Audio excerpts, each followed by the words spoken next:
संगीत रागी जी जो जिसका जिक्र कर रहे हैं कि भाई किस वजह से पार्टियां फूटी, क्यों कांग्रेस यहां गई, शरद पवार की पार्टी किस तरीके से फूटी। अजीत पवार ने एक बहुत जबरदस्त खुलासा कर दिया कि अडानी इसमें बीच बचाव का काम कर रहे थे, वो मध्यस्थ थे कि एनसीपी और बीजेपी एक साथ आए करके। इसमें सच्चाई क्या है? क्योंकि अजीत पवार जब कहते हैं तो हमको लगता है कि भाई वो खुद वहां पर मौजूद थे, तो क्या इस तरीके से एनसीपी और बीजेपी एक साथ आने की कोशिश हुई है क्या? जो अजीत पवार कह रहे हैं वो कितना सही है? बाद में अजीत पवार ने स्पष्ट किया है कि उनकी कोई भूमिका नहीं है। आपने उसका आधा ही चीज पकड़ा है। अजीत पवार जी ने स्पष्टता से कहा कि एनसीपी स्वयं शरद पवार जो है भारतीय जनता पार्टी के साथ लाने के पक्षधर थे।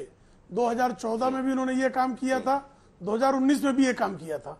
शरद पवार जो है कांग्रेस को तोड़ने का काम किसने किया? सबसे पहले 78 में तोड़ा, 99 में तोड़ा।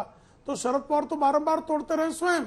उसके लिए शरद पवार ने किससे प्रेरणा ली, ये कांग्रेस के लोग जाने।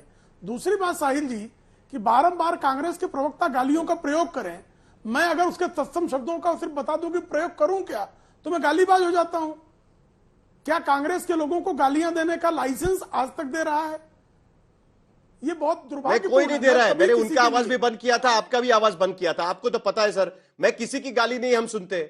हम मुद्दों पर बात करेंगे। मैं तो मुद्दों पर बात कर रहा हूं, आप भी मुद्दों पर रहिए और अतुल लोंडे भी मुद्दों पर रहेंगे। बताइए। पहली गाली पर ही रोकना चाहिए, पहली गाली पर ही रोका जाना चाहिए, क्योंकि अभद्र शब्दों का प्रयोग आपके चैनल पर, ठीक है, आप बोलिए। किसी के लिए भी क्यों प्रयोग करना भाई? गलत है, अच्छे गलत शब्दों है। के प्रयोग से बात कर सकते हैं।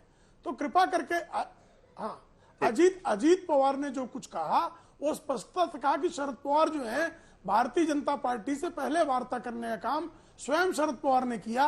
बाद में वो बैक ट्रैक कर गए और शरद पवार पीछे हटे, और तब मैं पीछे नहीं हट पाया।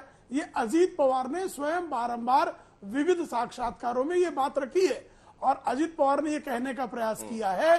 और ये सत्य नहीं है क्या? 1978 में कांग्रेस किसने तोड़ा था? वो शरद पवार थे कि नहीं थे? 99 में कांग्रेस किसने तोड़ा था? और जब कांग्रेस 99 में शरद पवार तोड़ रहे थे तब वो जो है गलत व्यक्ति थे। जब वो बाद में जो है भारतीय जनता पार्टी ने वही एनसीपी तोड़ दी तो भारतीय जनता पार्टी ने बहुत बड़ा पाप कर दिया। अतुल लोंडे पाटिल जवाब देंगे। कांग्रेस को तोड़े शरद पवार तो ठीक है, शरद पवार को अजीत पवार तोड़े तो अच्छा नहीं है। ठीक, अतुल लोंडे जी जवाब दीजिए, फिर आशुतोष आखिर में बात करेंगे।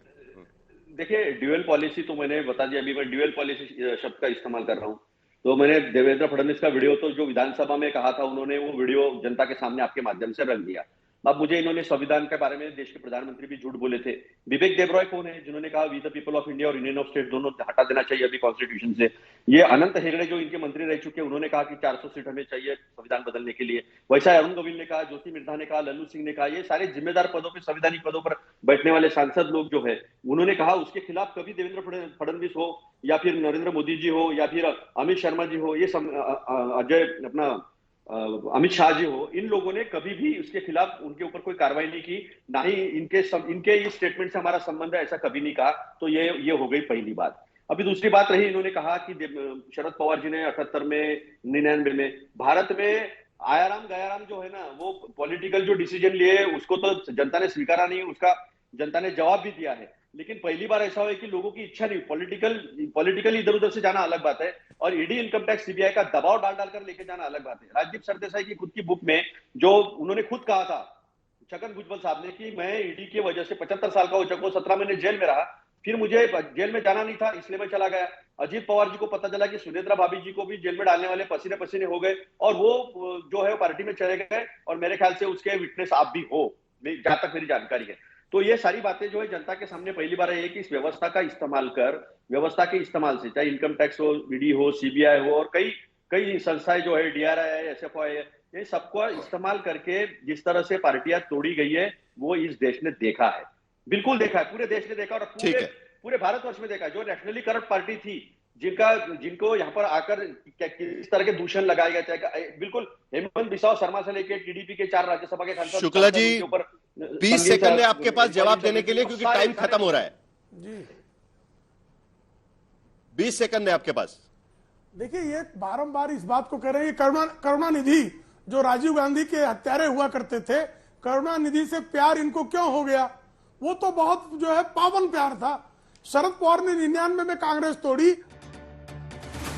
देखिए, महाराष्ट्र के राजनीति की या पूरे राजनीति की यही तो ब्यूटी है कि कल का दुश्मन कल का दोस्त हो सकता है और आज का दोस्त कल का दुश्मन हो सकता है। और महाराष्ट्र की राजनीति पिछले 2 साल से इसी के इर्द गिर्द कहीं ना कहीं घूमती हुई नजर आ रही है और अब वक्त आ चुका है कि इन सारे मुद्दों पर जनता को फैसला करना है। 20 तारीख को इसका फैसला होगा, 23 तारीख को हमें यह फैसला पता चलेगा जो लेकर हम आपके सामने आएंगे।